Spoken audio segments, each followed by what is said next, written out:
Adenta. Now, before I hear from Mr. Kwachi Fosu and Mr. Mercer, I wonder if you remember this guy. I interviewed him on a special edition of The Pulse. What do you have to say?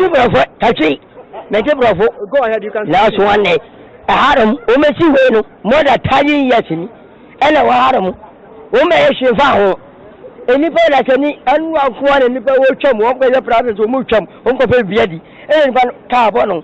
And you want to win the answer, and to win the answer. That's a way when you come of farm, and you are a man will see you. You are, I said, Mama, she's you, and you go to him, I said, Monsieur, that way, animal, school, and let's cook it to us, and let's cook it to us. I pay for when I go to school, I don't want to school. What we just cook it to us. Now, near you are first overhead, and if I do harm. Can you get some of your and to put that I remember what is that? So, what is any pan and a woo? Any pan and premium and premium are watching anybody who know and premium are watching anybody who know. Let you make Jimiana. Some may my and say, but I say Monday on the Baba. Oh, Mamma, made you job over to so harm. Yeah, I don't know if you saw that video. It went viral. This guy was so mad, so angry.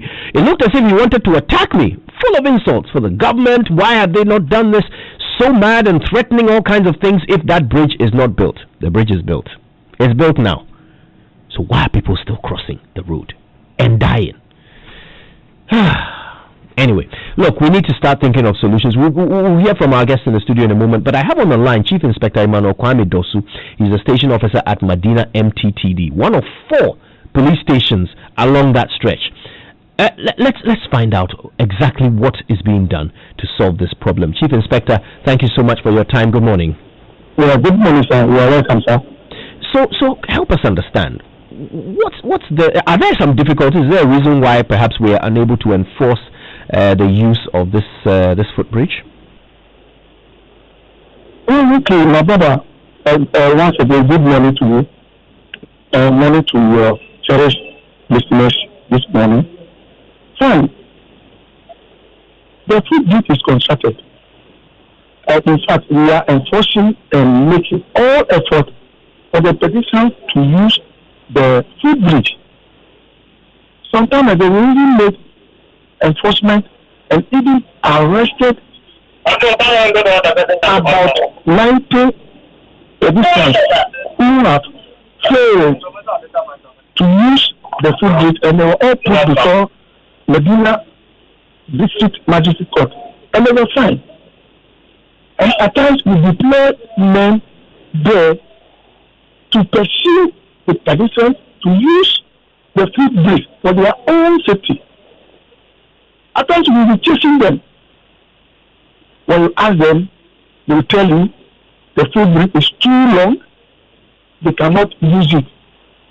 When they use it, they take more than about 30-40 minutes before they were able to walk over the footbridge.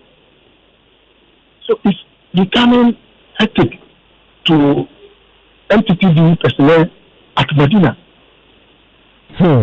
I remember there was a time when we even saw police officers caning people who were trying to cross the road, illegally. What happened with that? I mean, clearly, it was something interesting. What happened to that particular strategy? It is not our mandate to be training people to use the footbridge, but we pursue them, force them, educate them to use the footbridge. But they refuse to use the footbridge. Than crossing the road, at times the light will be green, vehicles will be running through the traffic light. You see pedestrians also walking through the vehicles, and it's causing a lot of danger to their life. That made us compare us to the at times the using cane on them, which is not the best. So let's look forward. What exactly is the strategy now? You've tried, caning them, didn't work. You've arrested droves of them. That's not working. What's plan C for the police? Hey, that's my brother. What I will say is that we will continue to educate them and pursue them, to force them to use the footbridge. And at night, they were complaining there's no light on the footbridge, so it's posing danger to them. At times they do attack or this to pocket and thieves at night. So we will continue to educate the public of the persistence, and with you, the media, your help, it will be okay. What was the reaction when you were caning them? I'm interested in this. I understand that the law doesn't actually give you the mandate to cane people, but I'm curious because people often refer to the example of countries like Malaysia and so forth, where that actually happens legally. I'm wondering, what was the reaction of the public when the police were using caning as a strategy to stop people from crossing? Did it work? I remember some time ago, military personnel were deployed there, and they were actually using cane on them. By then, they were complying using the footbridge. So immediately, the military leaves. They choose to jaywalk on the road. Apparently, the police, when we are using to kill them, they also turn on us to attack us. That's the reason. Interesting. All right. Well, I mean, look, we certainly want to help. Whatever it is that you believe we can do to help make that place safer for people, to help enforce the law so that people will not put their own lives in danger, please let us know. We're happy to assist with that. Thank you so much for your time with us. Chief Inspector Emmanuel Kwame-Dosu is the station officer at Medina MTTD. You are welcome, sir. Thank you too. Me, I'm baffled, gentlemen. I'm a bit confused. So the police, they seem to be running out of options at this point. You know, enforcing something that should really not require enforcement seems to have become impossible for them. And the people of Adenta need education on how to use a bridge that they themselves agitated for. Mr. Mensah. Let me say good morning to our cherished listeners this morning. It's a difficult one. Ordinarily, it shouldn't be. Because I recall, I believe 2 years ago, when the campaign was launched. At the time, I think Daniel was in the seat. And it was really heated. Indeed, government was, as it were, chastised, as if to say it did not have a care for the lives of the people who resided in the areas. And let's be fair, government had delayed on that project. Yes, there were some delays. Obviously, we know the constraints that government itself had to deal with in the construction of that road in particular, and the other three, because you recall the Gang of Four roads, that was part of it. But then again, obviously, the whole essence of a footbridge is to enable you to cross the road safely to the other side without necessarily putting yourself in harm's way by crossing the road itself. People agitated. The bridges were done. And now you have a difficulty using the very bridge that was constructed with public funds for your own safety. If you drive on that corridor, and I hardly go there though, but I've had occasion to go through that road quite a number of times, and you wonder to what extent that you expect the police to be able to enforce, because of the sheer volume of people who just cross the road without care for their lives. It's a very busy place. Yeah, it is. So, question really is, and I've heard people say that maybe they design. Let's talk about that, okay? Because it's problematic. Somebody sent me this. I just want to read it to you so that you can contextualize your response. This one says, from an engineering perspective, you don't just offer people a solution. It must be a solution that is relative to the problem and considerate of the user. that footbridge was poorly designed from the user consideration point of view. And let's be fair, I mean, that zigzagging ramp, it takes quite a while to get to the top of that thing. It really is something that appears an inconvenience to people who simply want to get across the road and go about their business. But then again, is the footbridge intended for only able-bodied? So why not have two options? Well, if a staircase and a ramp. I've seen some that has a staircase and some that have the ramp. Obviously, the constraints of space would inform how the design is done.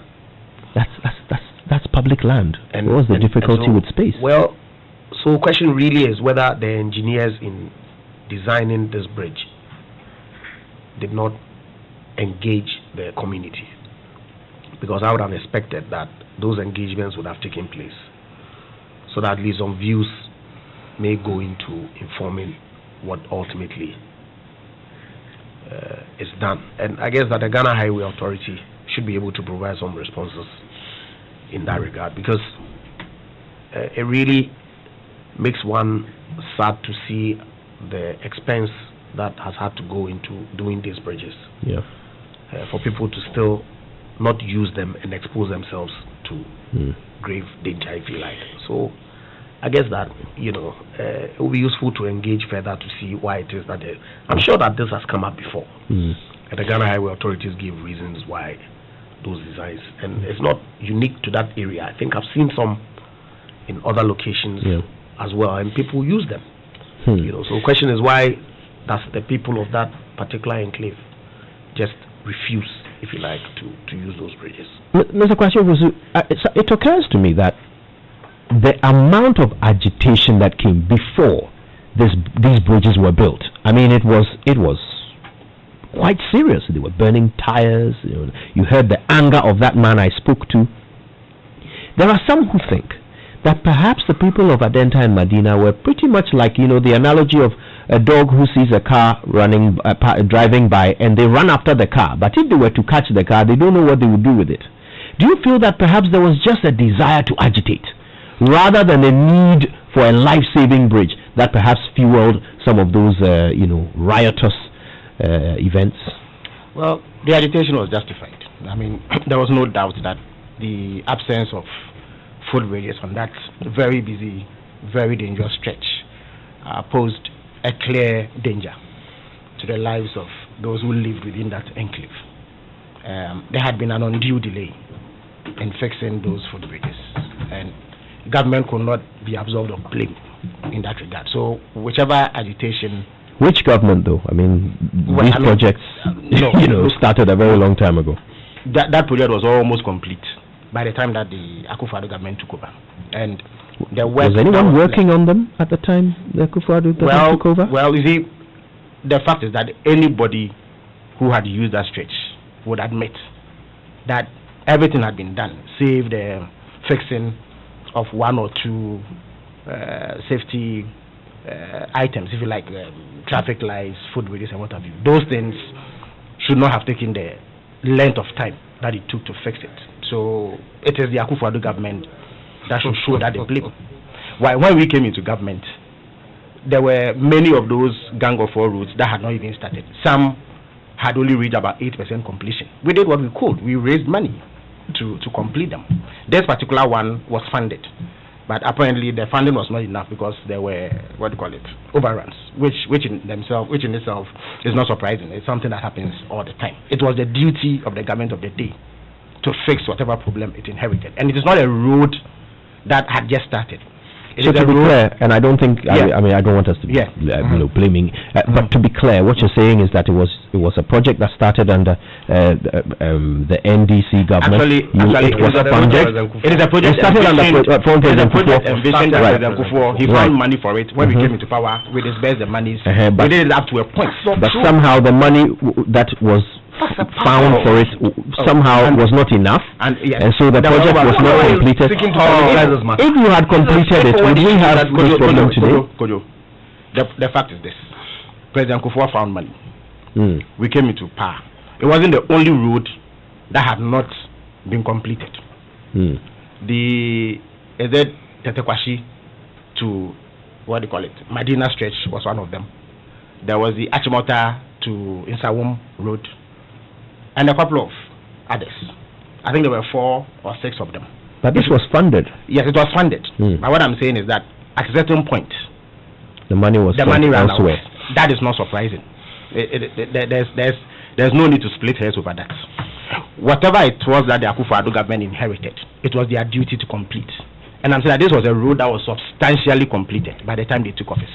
If you compare it to what we inherited and the amount of work we put in, nobody can say that the NDC did not do its part. It was President Akufo-Addo's duty to complete it. You were in government for 8 years. Yes, even if we were in government for 500 years. No, even if we were in government for 500 years, it doesn't take 2 years to fix a footbridge. So you cannot absolve yourself of blame.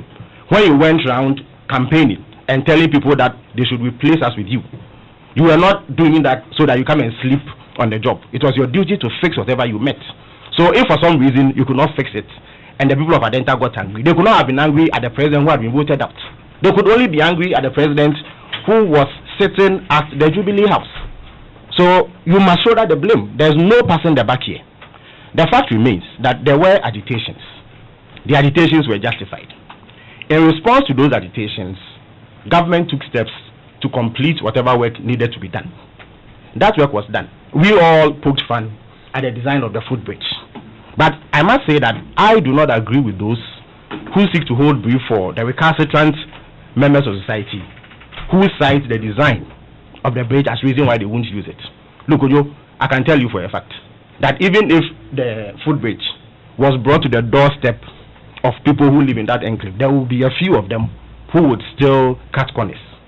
Why? The Kaneshi Bridge.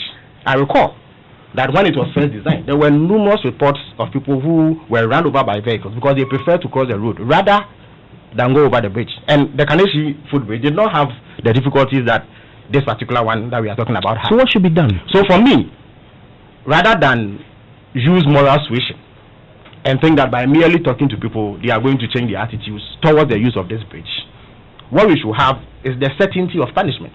The knowledge that if you are caught crossing this road, other than using the footbridge, you were going to come under stiff sanctions. That is 90 people have 90 people have been arrested and sanctioned. Until such still time. Happening. You continue to do it until such time that people learn that it does not pay to cross the road, apart from the danger that it poses to themselves. Look, there's an image that has stuck with me. I was walking the streets of London one day when a woman was walking her dog. The dog just bent down and defecated on the road. The woman reached into her bag, picked a polythene bag, and picked the fecal matter and put it right back into her bag. Now, I reflected over it and found that this woman would not have acted this way if she knew that she could get away with this. She was certain that she was being watched, and that by the time she got home, she probably would have a law enforcement officer at her doorstep questioning her on that kind of conduct. That is what compelled her to act in this way. You will find that not many people will do that in Ghana because they will get away with it. So it is not the place of law enforcement officers and government officials to lament problems in society. It is their duty to take action. So if you've prosecuted 90 people and people are still doing it, go ahead and prosecute 1,000 people. Do it until such time that people learn that there are consequences to some of these things. So I'm not sure that Mensa should be shaking responsibility as a supporter of this government. Much the same way that I don't think that government can be held liable. Government can be held. We did what we could. That one, I would defend it any day. We put in real money to do the job. But those who are acting this way must shoulder the responsibility. And government cannot be faulted for people. Thank you both. Thank you both for your thoughts on that. I think we have to move on. I think we have to move on.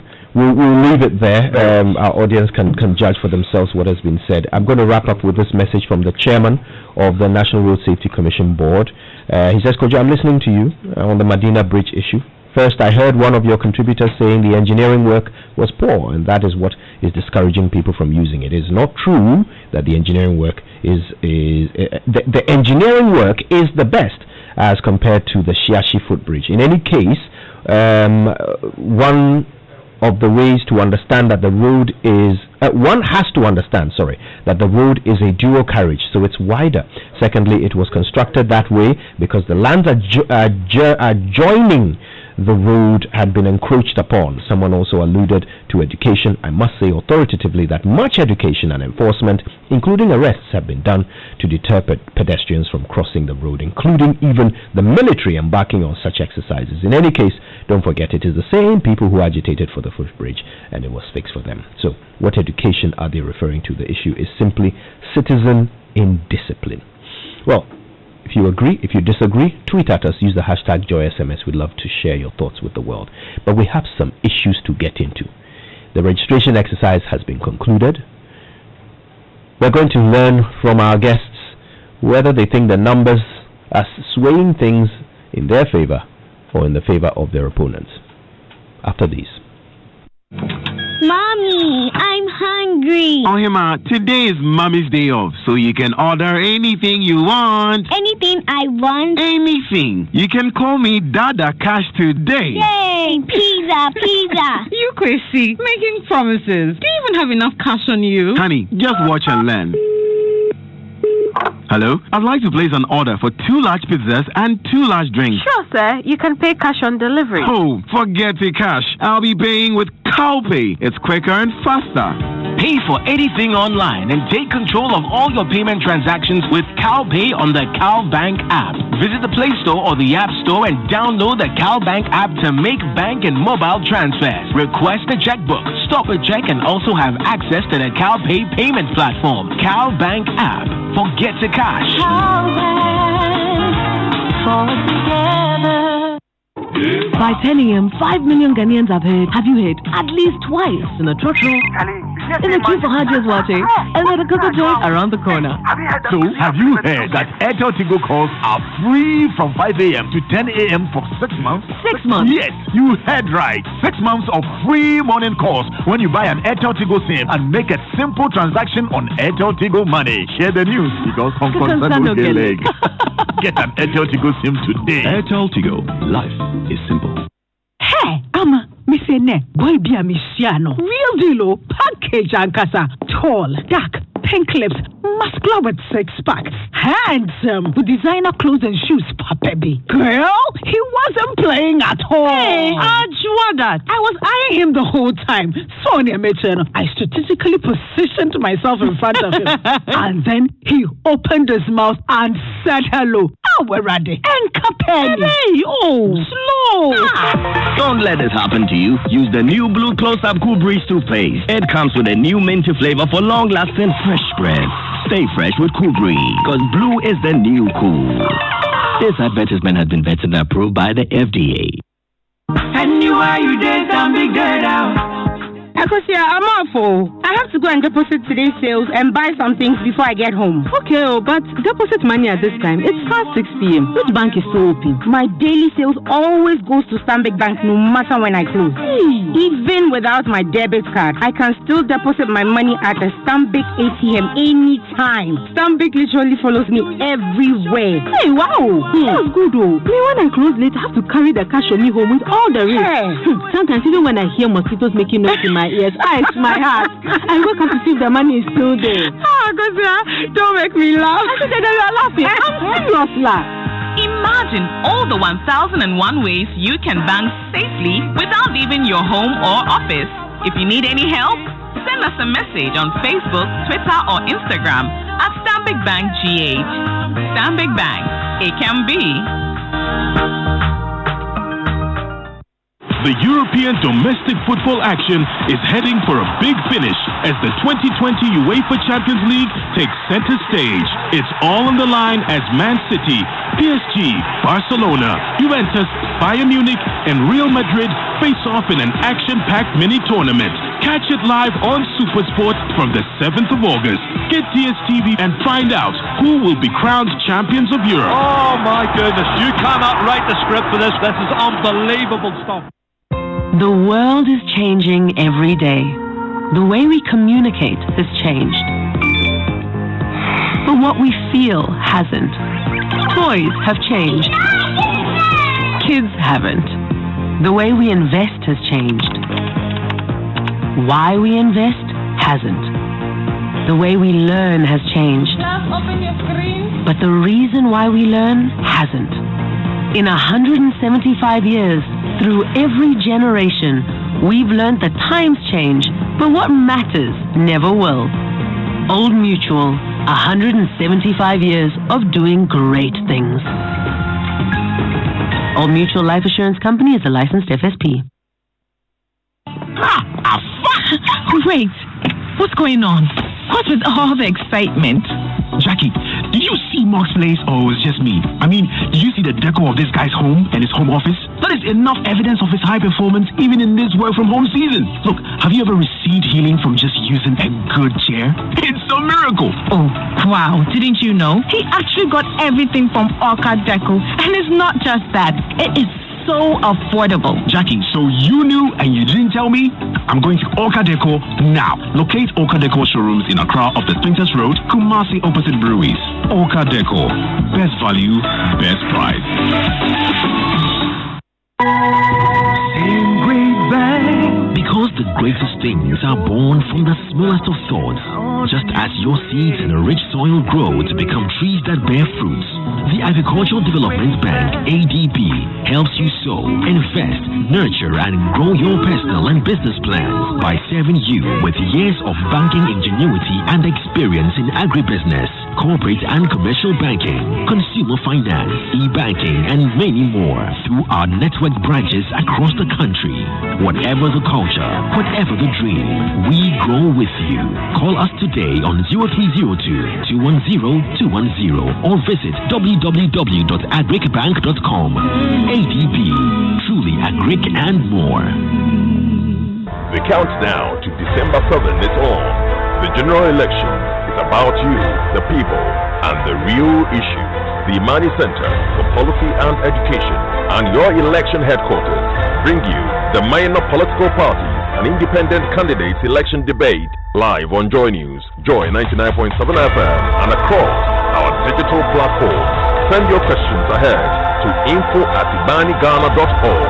Let your voices be heard. The minor political parties and independent candidate election debate is brought to you by the Imani Center for Policy and Education and your election headquarters. Good morning. Wake up to the original magazine show. The Super Morning Show. Joy 99.7 FM. One of the mechanisms set out in law for cleaning the register and ridding it of ineligible persons is the challenge system. The challenge system contributes to ensuring and guaranteeing the credibility of the register. It enables a qualified registered voter to challenge the registration of an applicant on the grounds that the applicant does not satisfy the laid down requirements, namely that the applicant is not a Ghanaian, or that he or she is not 18 years of age, or that the applicant is not of sound mind. At the end of the exercise, the number of challenge cases amounted to 37,762 cases. This represents 0.20% of the total register. The regional breakdown will be made available online and after my presentation. From the data, one can observe that the OT region had the highest number of challenge cases per population, with 0.51% of the registrations being challenged. This is followed by the Ahafo region, where 0.38% of registrations were challenged, and then the Volta region with 0.37% of registrations being challenged. It is evident that most of the challenge cases were from border regions, with the exception of Ahafo, and it gives reason to assume that the challenge cases relate to citizenship issues emanating from the infiltration of foreigners. At a later date, we will shed more light on our findings. Okay, well, those findings are fascinating. Lots and lots of numbers coming out of the EC about how this registration exercise concluded. Winston has been crunching them quite hard and finding some interesting patterns. Mubwa. Well, I've been trying. It's interesting, Kojo, like you say, interesting patterns. It's 9 a.m. I'll try and make it very brief because then, I mean, we have lots of slides that we have to go through, but we'll make it very brief so that our guests will be able to. So, Kojo, there's been lots of issues about the numbers. You know, the fact that the Electoral Commission talked about having, targeting 15 million, now we have 16.9 million. There's also been allegations of voter suppression in some parts of the country. But let me just start from 2000. And I do so because, from 1992, 1996, now in 1992, we used the register from the 1988 election. So you normally don't want to go in there. In 1995, 1997, we compiled another one also. What the statisticians will tell you is that when you have an outlier situation, I mean, the first term of Jerry John Rawlings, we normally would classify that as an outlier situation. So from 2000 going, then you realize that our democracy was growing. So let's do a bit of analysis from 2000. Let's look at the Western region. In 2000, it had 1,076,778 votes. 70, I mean, people registering. Registering, yes. Yeah, okay. By 2004, when we compiled another register, it had reduced to 1,007,816. If you get to the central region, by 2000, 870,000. By 2004, a reduction of 13,000 to 857,000. It was the Greater Accra region that saw an increase from 1.8 million to 2 million.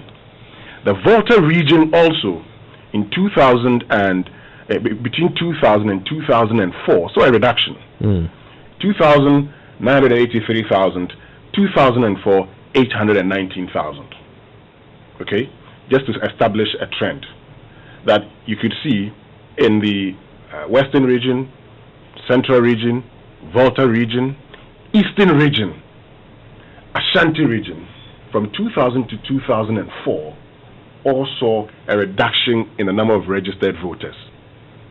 Let's fast forward it to 2019, 2020, because that's where the discussions have been. So in 2019, and when I say Western region now, even though there had been a Western and Western North, for purpose of analysis, it's important that we just make it Western region, so it doesn't have to be a deviation from what I said earlier. Right. So I've merged the two, or I've added the two. So in 2019, 1,705,000, or 1.7. At the end of the 2020 registration is 1,650,000. There's been a reduction in the Western region's votes. In the Central region, however, a bit of a departure from the 2000-2004 situation. From 2019 to 2020, you have an increase of 13,000. That's 1.537 to 1.556. That's about almost 19,000. There's been an increase in the Central region's votes. The Ashanti region is seeing a reduction of from 3,068,000 to 3,031,000. Same happened. Now, the Greater Accra region, which saw an increase from 2000 to 2004, is still increased from 2019 to 2020. So you see a certain trend emerging. And that trend that emerges will show you that some regions from 2000 to 2004, during the completion of a new voters register, there was a reduction. However, if you were to look at it from 2008 to 2012, when we also compiled a new voters register, the biometric voters register, these regions witnessed an increase.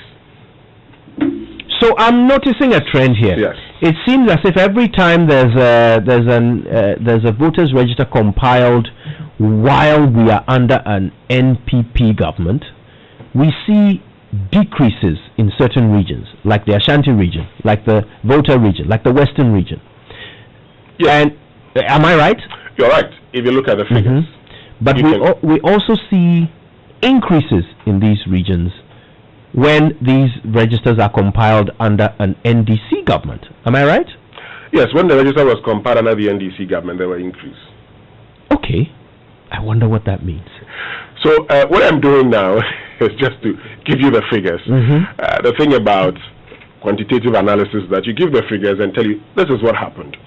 I don't want to do a mixed research today. I'll leave that to the politicians to do it. Anyway, they are here. They are here with us. Let me continue. I'll leave that to them to do. Right. Okay. I'll come back and do this analysis another day. But let me just get to something. So if you look at this, that will be the figures. But there's another trend also, Kojo. Because of our time, there's another trend also. Now we have 16,963,000 registered voters. Right. But if you look at the trends of voter turnout, it's very important. Now, from 1992 to 2016, watch this carefully. There was an increase from the 1992 turnout into the 1996 turnout. These are percentages, right? Percentage turnout, voter turnout. Okay. But then there was a decrease in 2000. There was an increase in 2004. There was a decrease in 2008. There was an increase in 2012 and a decrease in 2016. It tells you every 8 years there's an increase in the voter turnout. So, in 2016, the voter turnout was 69.57 national. Right? Yeah. If you crunch the figures, in 2012, it was 80%. So that tells you what I've been talking about. Now, based on this analysis, based on this trend analysis, in 2020, we expect the voter turnout to be about 73%. We expect it to go down. Go up. Go up? Yes. Okay. 2016 was 69. 69, I remember that. Yes. But are we sort of at our 8-year point? Yes, we are at 8 We are at the 8-year point. In 2012, it was at 80.15. Ah, and then we came down to 69. 69. So now we're going up again. To 73. That's our projection. Expected voter turnout. What that means is that you actually would need, 50% of that is 6,191,606. If you do get 6,191,607 votes, you're done. That's fascinating stuff. I wonder how the dynamics of the fact that we are actually not looking at a president who has been in for 8 years. We're looking at a president who has been in for 4 years. I wonder how that dynamic will also affect an expectation of an increased voter turnout. I'll just say one thing. Sammy's drawn my attention. We don't have a lot of time. Yeah. But in 2016, the NDC had some margins. Agenda 30% in the Ashanti region and 50% in the Eastern region. When I was going through the figures and doing the analysis, I recognized that for the NDC to win 2020 elections, they really would have to make it easier for them, target the Ashanti region, target the Eastern region, break even in the Eastern region, get 30% in the Ashanti region. Because let me just chip this in. In the Ashanti region, for instance, you're looking at, you're expecting a 78% voter turnout. Right. Now, if that will be 2,300,000. If the NDC is able to pull 30%, that's over 700,000. That 700,000 is more than the votes that the NDC would get in the Upper East and Upper West region. It also would have reduced the NPP's margin in the Ashanti region. Right. Because in the northern region, from 2004 till now, the NPP seems to be gaining votes in the northern region. Following the creation of new regions also, it could, again, help the NPP in gaining more votes. So what do? You must try and eat into their region, into their, strongholds. Are there voter depressions in the Ashanti region? There seem to be some murmurings in there. Can you take advantage? You should be trying to take advantage of it. Right. I'll come back. Yeah, wow. I've finished all of them, but let me just end also on this. Because in the central region, the NDC should try to do one thing, and they seem to have some bit of an advantage in the central region now. Our checks indicate that following the nomination of Professor Nana Jane Opoku-Agyeman, KEA, Cape Coast North, Cape Coast South. So in the 2016 years, the NDC won the KEA constituency. In the presidential elections, the NP won the Cape Coast South and North, but the parliamentary candidate of the NDC won the Cape Coast South constituency. Now, based on her nomination and her popularity within these three constituencies, it looks like it's a done deal for the NDC now. Wow. The NP is out of it when it comes to the Cape Coast South, North, KEA, around that area. But the other challenge is that because Kaswa, for instance, Ewutu Senya East, is also part of the central region and seems to be enjoying a lot of, NPP seems to be enjoying a lot of support there, and enjoys support also in the Asin areas, Asin South, Asin Central, Asin North, and the Dentra areas. The NDC, in seeking to win the central region, should be targeting these areas of the NPP. Right. Because if they don't win the central region, and the margin of victory in the central region normally doesn't go beyond 52% for each party that wins. But the truth is, whichever party wins the central region historically wins the election. And other regions, Western region, Greater Accra region. Yeah, but we're talking about the central region, yes. and it is a swing. It's a swing region. All right.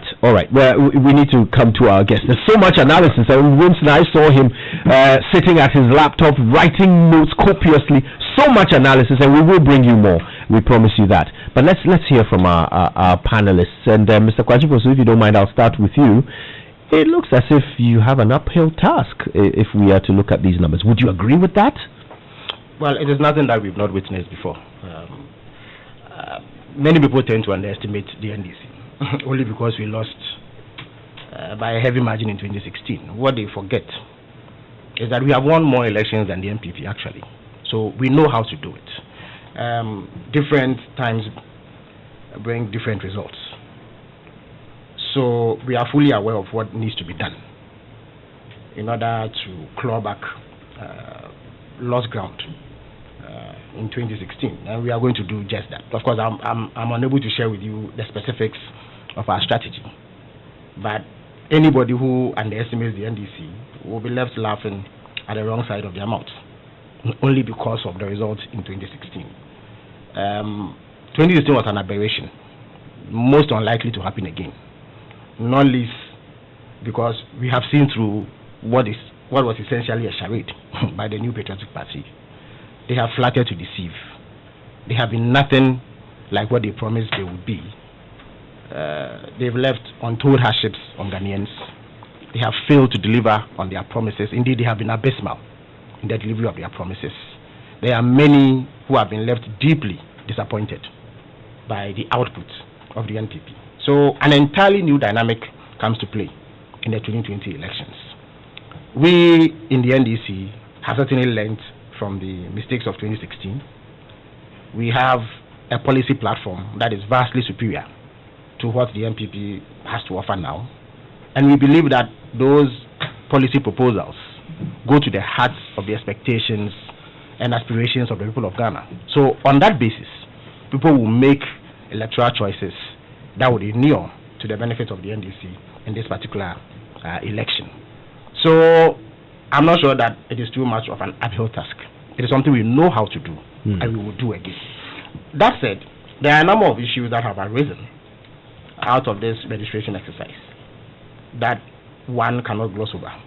To begin with, the outcome of the registration exercise shows that the decision to compile the register does not make any more sense now than it made when the idea was first mooted. Yeah, this whole debate. But it is what it is. To begin with, what exactly did the EC seek to achieve by compiling a new register? And I must indicate that I have always seen through what the EC had been doing. They were essentially channeling the MPP. They were carrying out the wishes of the MPP, which for some reason had been under the misguided belief that once they are in power, they could manipulate the process and have a register that they can control with a view to suppressing votes in NDC strongholds. That, for me, blankly speaking, was the main driver of the decision to register. All the excuses that were made, all the claims that were made have turned out to be untrue. First of all, the EC itself claimed initially that the reason why they needed to do this was that their equipment had become obsolete and was no longer reliable going forward. So they needed to purchase new equipment. Then the attention was drawn to the fact that they could simply upgrade what they had and save everybody the trouble of queuing to have their names written. Indeed, the EC committed. There's a document. They indeed held a stakeholder meeting in Accra at the behest of the advisory panel that they set up, where they were emphatic that they were not going to compile a new register. They were only going to require people to turn in their old register and have their particulars validated. And that it was those who didn't have the opportunity to register before who were going to give the opportunity to have their names written. Essentially, they were going to do a limited registration exercise. That is the position stated clearly by the Electoral Commission. The director of IT for the EC, or is it the consultant, the IT consultant for the EC, is also on record to have stated in an interview with City FM that they were not going to compile a new register. They were only going to upgrade their system and give opportunity to those who wanted to register to do so. Now, they go to Parliament, put in a CI, which essentially says they are going to compile a new register and that they were going to prevent people who do not have Ghana cards or passports from doing so, unless, of course, they could be guaranteed for by registered voters. When they went to court, if you read their arguments, the same claim that the MPP had been making, that there were foreigners on the register. People used ID cards whose authenticity could not be verified. The register was bloated. All these arguments were made. So it would have been expected that at the minimum, there will be such a marked difference in numbers between the old register and this one. The EC itself said that they had targeted 50 million potential registrants. And I would like to imagine that it was based on some research they had conducted. It was based on some analysis that they had carried out. So even if that figure was going to be varied, you wouldn't have expected a significant variation. Maybe 100,000, 200, at most 400 to 500,000 more people than the EC had targeted. We have a situation where a new register has been compiled, and it is 118,000 people bigger than the figure on the old register. I've heard spokespersons and directors at the EC claim that this is so because of dead people who are on the old register, and that if they had not done so and they had engaged in limited registration, they were anticipating that about 2 million people would show up, and so it would take the existing register numbers to close to 20 million. First of all, the least of the EC's worries would be dead people. Dead people pose no challenge whatsoever to a register because they will not show up to vote. The old system was biometric in nature, so your biometric details would have to be verified. But is that not a separate argument? It's not a separate argument. It has been used as a cardinal defense for the lack of significance in the numbers. Forgive me, let me seek some clarification. Sure. So, if you're right, if in the 2020 election the dead people will not have turned up, it wouldn't change the fact that the numbers would have been higher because the dead people are still on the register, right? But so, if they say that by redoing the register, the numbers, have gone up, but by just over 100,000. So what it means is that the dead people were not a problem. You see, you don't fix a system that is not broken. I'm sure that since the end of the exercise last week, there are people who would have died, who wrote their names only last week. So by the time the EC comes up with a full final register, there will be dead people who have their names on that register. I don't know how not to sound indelicate with what I'm about to say, but people will die every day. Is that going to be a reason why the register should be changed at periodic intervals? So dead people were never going to pose a problem for the credibility of the old register. Again, the argument about foreigners appears to have fallen flat because the EC itself is admitting that there are foreigners on the register, the current one that they've compiled. They are saying that there are minors on the register. Now, these were the very arguments that underpinned the decision to do a new register. Now, you would have expected that they will put in place a system to ensure that minors and foreigners do not get onto the register. Now, the EC says there are about 30,000 or so of such people, and they hope that the challenge system would afford an opportunity to raid the register of these people. First of all, I'm not sure where the EC derives that confidence from, because they did not do the challenge. The challenge was done by political parties and members of the public who thought that they had evidence. Again, a challenge itself is not conclusive proof that somebody is a minor or a foreigner. In many instances, it comes down to your word against mine. Now, I say I'm eligible, you say I'm not. It is very difficult to prove that somebody is either a minor or a foreigner, especially in an instance where the EC itself says that birth certificates are not admissible. So if I come here and allege that you are 16 years old, how do I prove it in the absence of a birth certificate? Except, of course...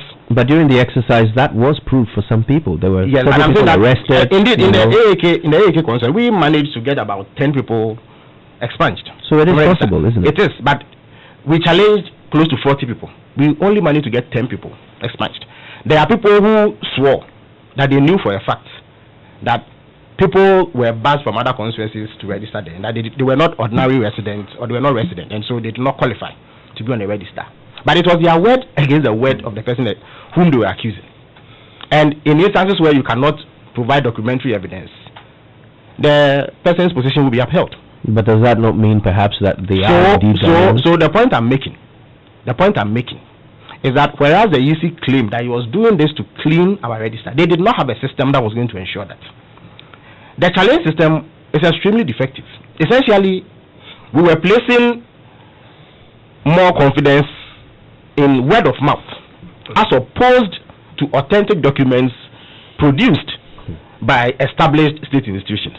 Right. So if I were to wrap up in this round, I would say that the arguments that we made, the arguments that civil society organizations made, and I believe the generality of the Ghanaian people made, that the compilation of a new register was completely unnecessary, has been validated by this exercise. The EC's own claims show that they have been unable to prove that the reasons they gave had any merit. Right. So if I were to speak plainly, this has been one big waste of everybody's time and resources that are scarce, resources that we could have used to do, in my view, more useful things for this country. I wonder if Mr. Mensah is going to shock us by agreeing. I doubt it. How am I supposed to agree? All right. I mean, how anybody who, in the past, when they were in government, award contracts in excess of $1 billion, unbudgeted for, to a private company, to now turn around and say that an exercise that the Special Budget Committee of Parliament, comprising of both members of his party and that of the MPP, recommended to the plenary and indeed asked that the EC be given more money because what had been made available in the budget was insufficient, will now turn around and say it's a complete waste of everybody's state resources. Baffling. But their position on this has never been a mystery. But I'm referring to you to the official position of their party in Parliament. Their committee members, including the deputy, the majority leader, minority leader. It's a member of the Special Budget Committee. I have a copy of their report and the recommendation of that committee to Parliament. You see, before I even come to the Electoral Commission's numbers, you see, the NDC can tickle themselves all they want into thinking that they can trick Ghanaians into reverting to Mr. Mahama's malgovernance, because we lived through it. To suggest that because some of our campaign commitments have not been met, and we are honest and candid to admit that yes, some commitments that we made have not been met, and so because of that we have performed abysmally. You mismanaged this economy and took us to the IMF. We took this country out of the IMF. Indeed, 18 months after the commencement of the IMF program, you had not met one, not a single benchmark. One. We came and got this country out of the IMF. You put the people of this country through darkness for 5 years. Mr. Mahama promised us in 2012 that he was going to end it in 2 years. He couldn't. Then he came back on the 3rd of December 2014 to tell Ghanaians that he's not going to promise again. He's tired of promising because he knows that when he promises, he's unable to keep it. You promised when you were in opposition in 2007, seeking the mandate of the people, riding on corruption, that Ghanaians believe that when you come, you are going to jail everybody, including President Kufuor down. Not one individual. Couldn't sustain one prosecution. You promised 110 premium. It was your major flagship policy in 2007. What happened to it? You want to compare that to a government that promises free SHS and has delivered? What are we talking about? Your policy propositions are superior. In 2016, you were in government. We had your own party members during your presidential campaign that you wrote on a slogan. At the time, you didn't know that you had to make policy propositions to the people of this country when we were in government. That today, you have turned around. The people who told us that free SHF was a waste of money paying nursing and trainee teacher allowances was not good use of the resources of this country, and that they would put better use the resources of this country to better use. Today, turn around and are promising all sorts of things. Let's and you turn around and say, no, it's important. The topic, you know. No, but we sat here for him to borrow his words, wax lyrical. That's what you say sometimes about policy proposition. Well, so it's important for me to put it in proper context, so we are clear. But that was still in relation to, you know, their strategy and the numbers. Oh, could you? I would relate it to our strategy and our numbers. Or you expect that I'll come and sit here and spill our strategy? I'm hoping we get there. They've won elections more because the reasons are clear. In 1992, they were in government. We all were in this country. 1996, they won. We won in 2000 and 2004. And they came back. 2008, 2012. We won 2016. And by the grace of God, we win 2020. And by the grace of God, again, we win 2024. Because the path that this country is on cannot reverse it. Okay? Look. EC indicated that they were going to do a new voter register as far back as April 2019. Could you recall? So how then does he sit here and say that officials of the EC committed that they were not going to do a new voters register, that they were going to do a limited voter registration? How? When they came to Parliament in November of 2019 for their budget approval process, it was clear. Question was posed to them and they re-emphasized that they were going to introduce a new biometric registration system and compile a new voters register. You guys made all sorts of representations. Some engagements were made, and ultimately the EC came to affirm that this new register was going to come on. You threatened fire and brimstone. You threatened chaos. You threatened mayhem over your dead bodies. Would the new voters register be compiled? Now we compile the new voters register, or the EC does so, and the figures suggest, because if you look at it with simple eyes, that the numbers from the 2018-2019 updated register is not significantly different from the 2020 register. You sit here and come and tell us that it was a wasted exercise. Look at the 18 and 19-year-olds whose names were added onto the register, and just relate that to the 2019 updated, and tell me what the register would have been if we had done the limited registration as proposed by the NDC. The register would have gone to almost 20 million. But the people you're worried about, I'm coming. Dead people, they're not going to turn up to vote. But who the fundamental reason for the compilation of the new voters register in itself was not dead people, was it? It was certainly one of the reasons why the EC felt. That's why I used the word fundamental. So which one was the fundamental? But it was a system. That's what we're told. That's what officially the EC told the people's representatives. Okay? Now, this is a country where elections have been won by less than 50,000. So if we are able to register and attain 16.9 through a new voter registration exercise, as opposed to the proposition that no, maintain the existing one and add 1.5 million more to take us to 20, leave a room of 3 million for manipulation. So please, Felix, the figures speak for themselves. Your accusations of voter suppression has not been borne out. Your accusation that some people were intended on discriminating, whipping up tribal sentiments, hatred amongst Ghanaians, purely for your political objective, has failed. I would have hoped that you would admit, as a political party, that the heightened tension that you put this country through was needless, and that you apologize to the people of Ghana for that action. Because, Kojo, clearly, I loved Wasteful's analysis. You see, clear. And we are going to deploy our strategy.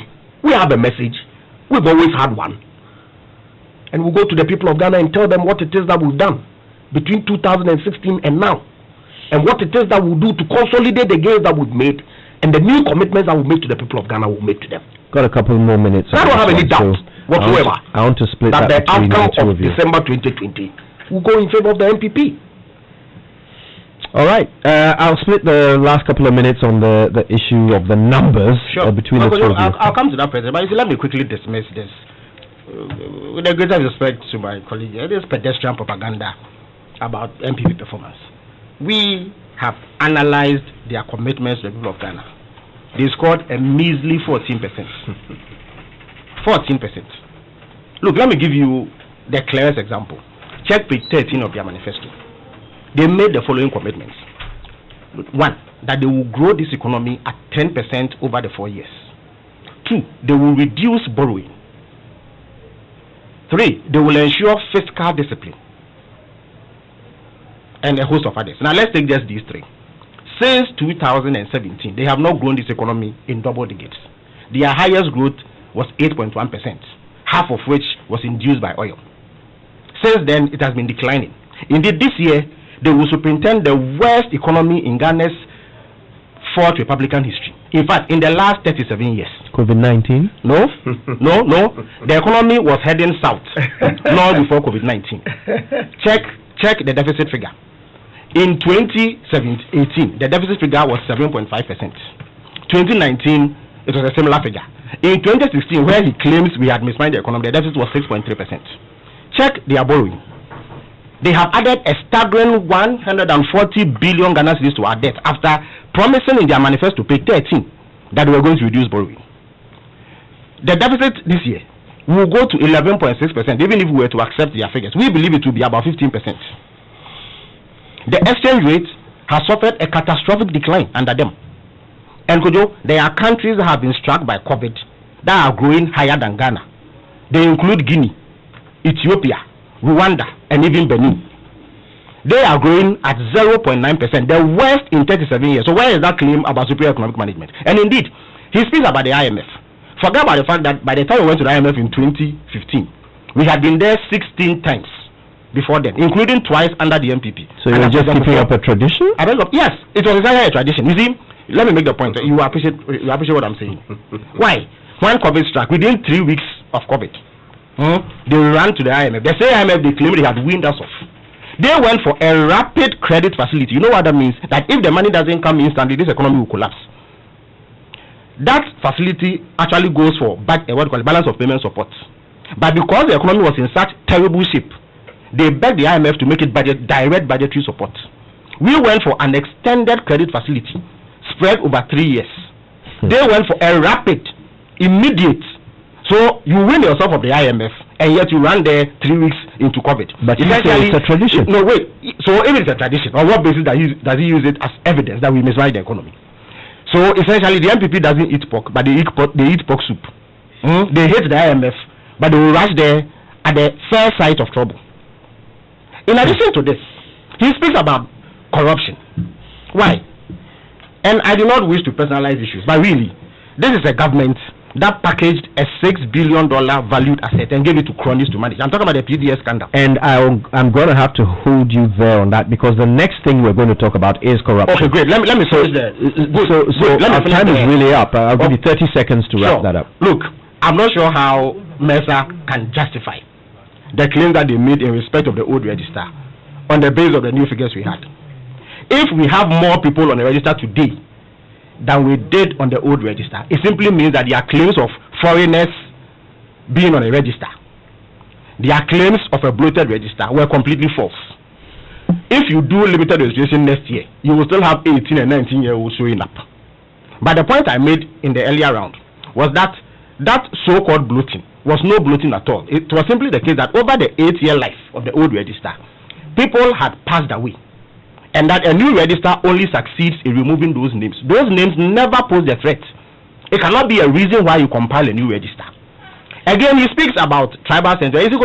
They have this knack. Our time is up. I'm so sorry. They have this knack of engaging in tribalism. I'm so sorry. I'm going to have to cut in at that point. When we come back, we're going to have to get into the next issue, which is corruption. We want to know which of these two people asking for our vote in 2020 has superintended over a more corrupt government. Is it President Akufo-Addo or former President Mahama? We'll hear from them. We'll hear from you. All on the Super Morning Show after these. What would you do if you have the chance to do anything in life? Build your dream house, take very good care of your family, and plan for a comfortable retirement. Plan a befitting funeral for your loved ones when they depart. How would you live if you knew there was a friend waiting to support you on all of your life's choices? You have such a friend in Glyco Life Insurance. Glyco Life has all the plans to meet your life's needs. Your child's education, your life savings, your mortgage, funerals, redundancy, and your retirement, and takes the burden off your shoulders.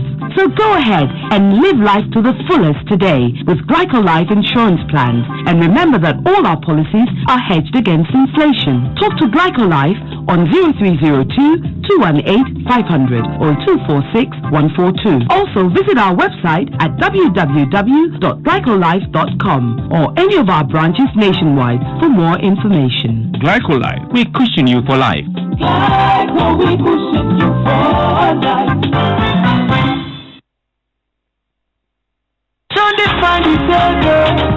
Hello everyone, Huntech Markets is an award-winning financial technology firm with over 30 years of industry experience, with presence in 12 countries globally, and is now in Ghana, and is pioneering taking the global financial market, that is forex, commodities, cryptos and indices, teachings from offline to online, using an award-winning video conferencing software. The online class would avail you the opportunity to learn how to make money on the global financial markets in the comfort of your homes, using your internet-based smartphone or laptop. You can use this as an opportunity to learn a skill set that would enable you to make money trading in the global financial market. And guess what? The training is absolutely free. So how can you take part of this once-in-a-lifetime opportunity? Simply SMS your name and location to this number, 050-992-8008. Again, 050-992-8008. And our executives will call you to reserve a space for you and also guide you through on how you can be connected to one of the online classes. Huntech Markets. Trust through transparency.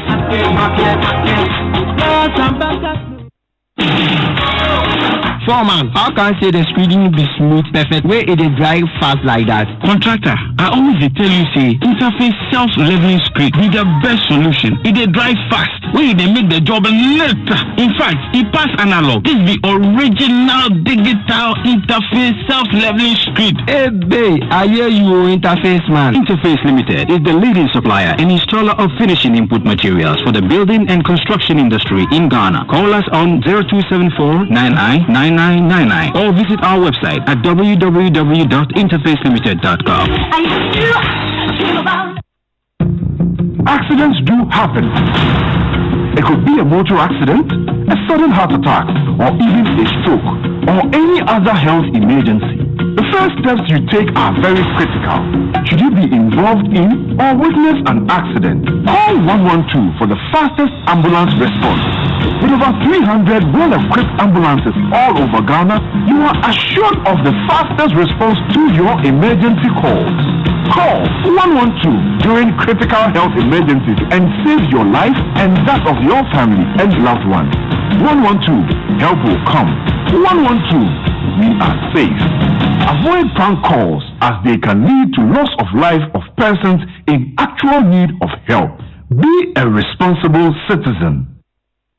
Syndicated Capital introduces the Salad Night range of luxury mattresses and pillows. And for the first time, the Salad Night pregnancy and nursing pillows crafted to provide exceptional relief for your legs, belly and back during pregnancy, as well as amazing back support feeding your baby. No more sleepless nights and no more hassle with breastfeeding. Check out the Super Pillow Top Orthopedic Mattress, made with 12 inches of memory foam cushioning, providing unparalleled comfort and guaranteed to last for 20 years. No mattress comes close in comfort and support. Also available are high-quality bed sheets, reversible quilts, a large collection of orthopedic pillows and luxurious towels at unbelievable prices. Silent Night products are available at all Melcom shops, game stores, and Silent Night showrooms at Tema, Asylum Down, Adenta, Spintex Road, and Kumasi behind Ninshia Palace, or call 0302-242532 or 050-131-5776. Silent Night. Sleep like never before. Bringing you a sound you can feel.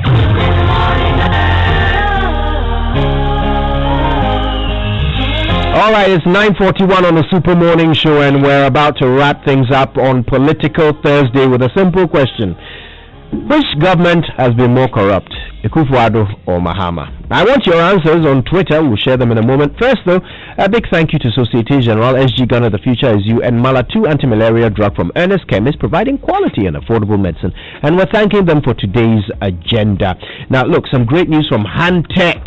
Handtech Markets is finally here in Ghana. They're operating virtually for 30 years. They've been serving millions of clients, and they can mentor you on how rewarding the global financial markets can be. If you want an extra source of income, you want to become a full-time financial markets trader, they can help you with that. Why don't you go online to hmarkets.com or call 0550-992-8008, and they'll tell you how the enormous markets work and how you can profit from it. Free of charge, this mentorship. Handtech Markets. Trust through transparency.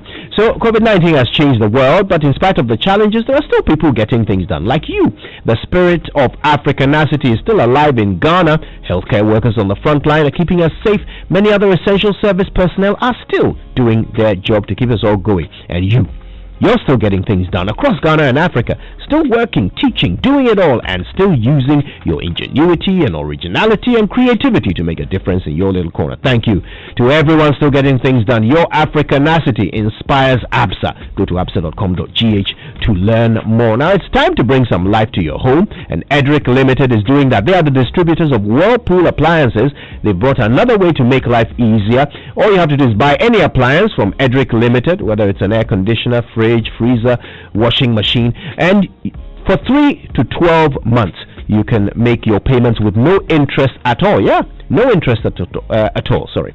If you want to know more, call 0302 781 778-126, okay, or 0243-690-034. Edric Whirlpool Home Appliances, still no size. Kindly note terms and conditions apply. It's still the best thermometer gun you can find anywhere, and it's available at Kingdom Books and Stationery with precise non-contact measurement, automatic data hold and auto power off, a backlight LCD display, and you can set your alarm values, among other things. For bulk purchase, just go to Kingdom Books and Stationery. They are at Usu Akweje Junction, and they have branches across the country, or just call 050-140-1050. So you can now transact conveniently in this COVID-19 era with an instant card issued by GCB Bank. You can use it to make payments, you can shop online, withdraw cash, get mini statements, and so much more. Now you don't have to wait another day to collect it. It's all instant, whether MasterCard or Visa, Union Pay International, GCB Ready Cash, or eSwitch cards. Get them right there when you apply, okay? So over 300 plus GCB ATMs will accept it. So apply for your GCB card today. GCB cards as instant as now. GCB, your bank for life.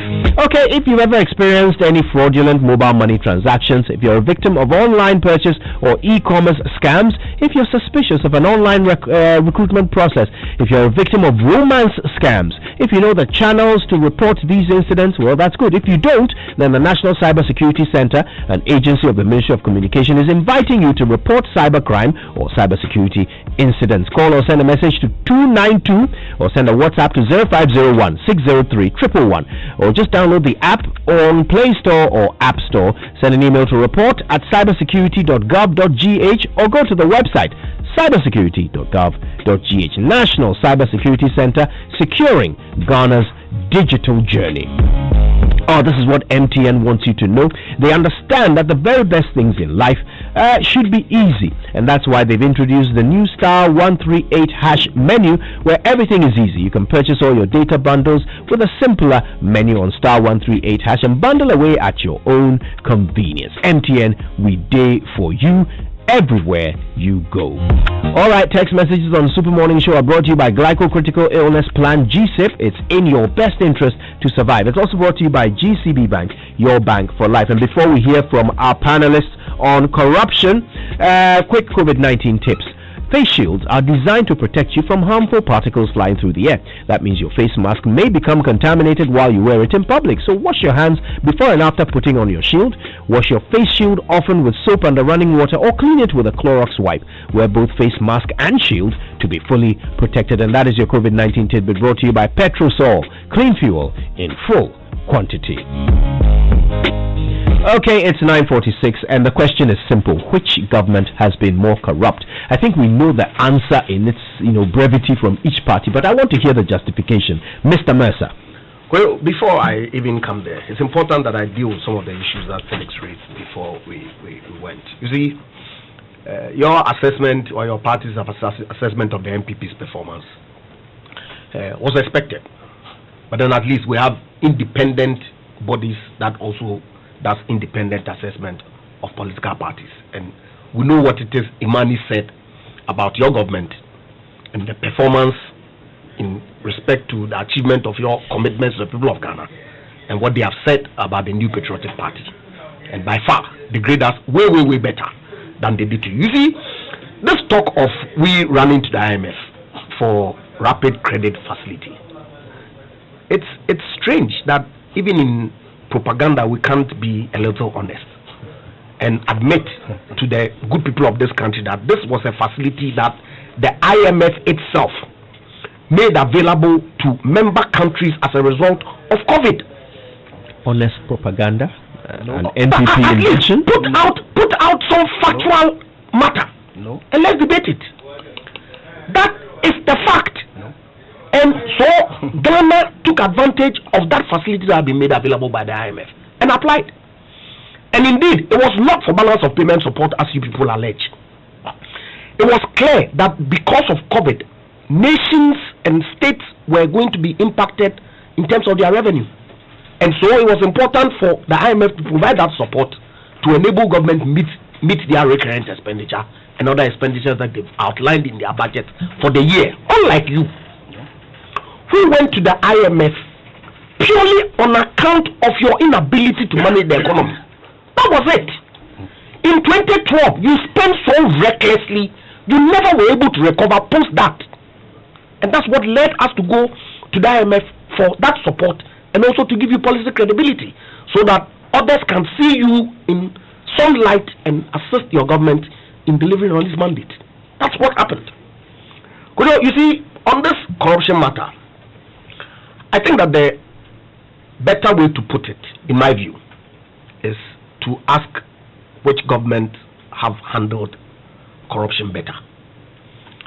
Because it is indeed the case that you will find incidents of wrongdoing by appointees of government, and how government responds to those appointees and their wrongdoing is what, as far as I'm concerned, would go to demonstrate what it is that our commitment against the fight. It doesn't mean anything if one party has more wrongdoing than the other? Well, we could go into that exercise, and I will leave that for you to do.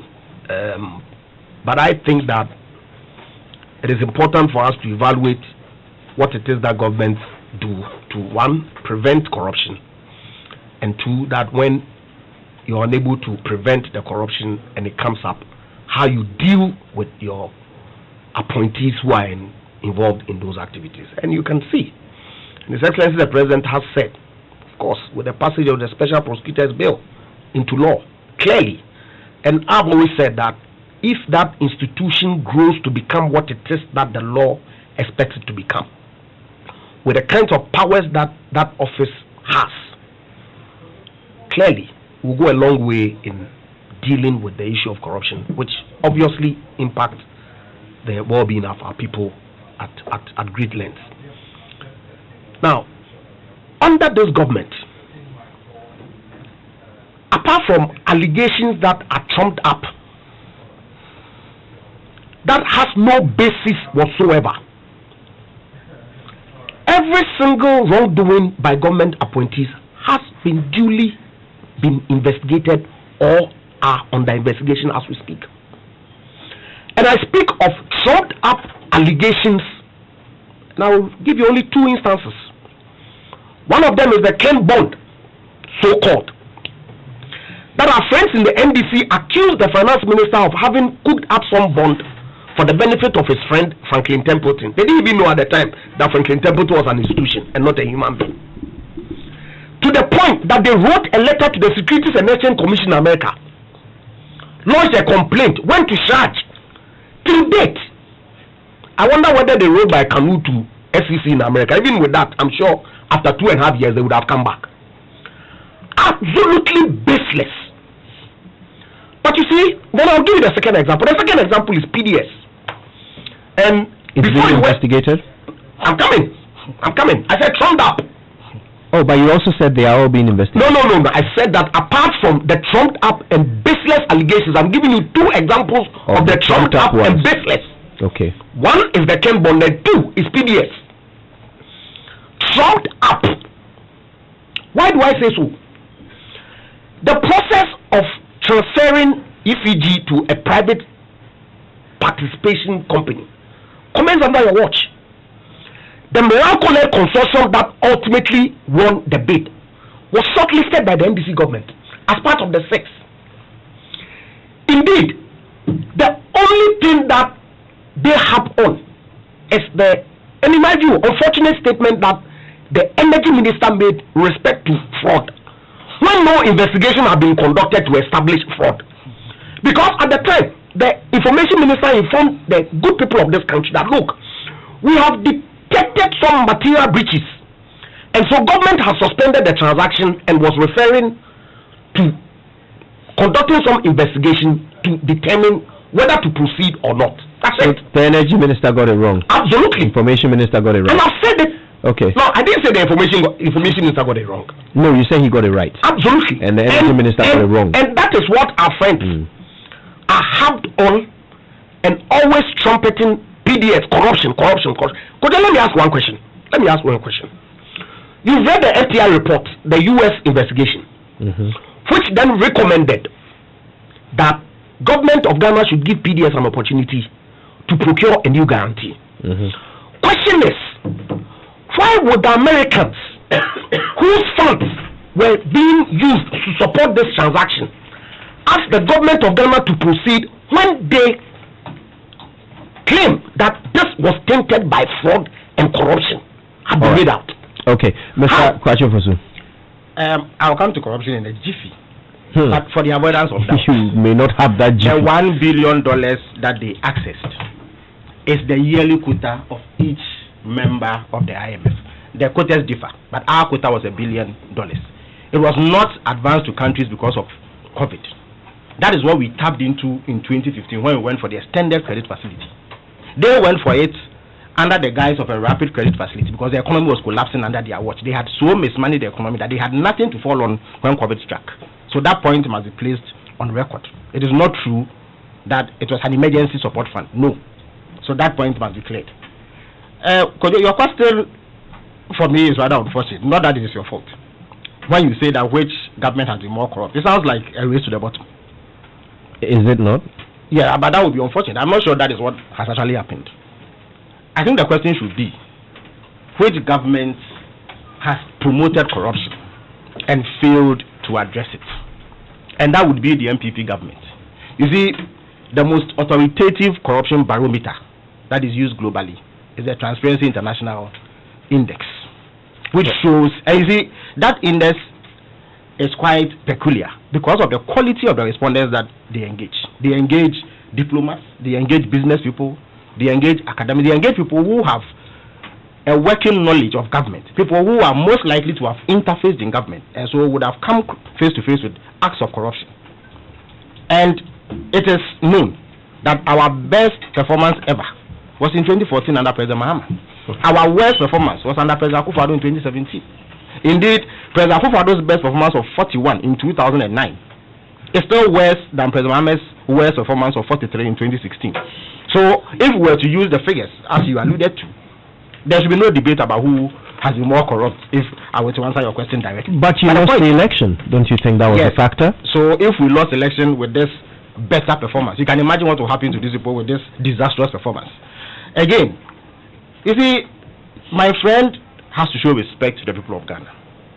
To say that we have trumped up corruption allegations, all of which have been investigated or under investigation, is to deliberately sidestep the facts. We insist that PDS is the clearest example of corruption you can have. Look, how is it that the Minister of Energy, who has direct jurisdiction over the energy sector, can be disregarded in favor of an information minister who relays secondary information? Look, even if we were to put PDS, and the Minister of Energy was clear, he said there was fraud which had vitiated the concession, for which reason it was cancelled.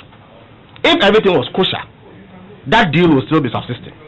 Again, he says that we have trumped up charges. Kojo, did we trump up the Australian visa charge? Was it the NDC that took 40 people to Australia? And the so-called clearance of Pius Ajide, how did it come about? Who was responsible for that visa fraud? The Mubimpina scandal, Kojo, was it trumped up? Did the NIA itself not issue a statement in which they indicted bosses for violating their regulations? The procurement process was vandalized in the Mubimpina scandal, the NYA scandal, under which is it $1 million Ghana cedis or so was given to a company without any procurement process. The cross scandal, which has led to the removal of the Auditor General. And look at how the Auditor General has been handled. So how does anybody, in the face of such glaring evidence of corruption, deep-seated corruption, in addition to the nepotism of this government, say that we in the NDC have been trumping up charges? All right. To wrap up, Mr. Mercer, 1 minute. Kojo, you see, I guess that the good people of this country know what it is that facts are and what fiction is.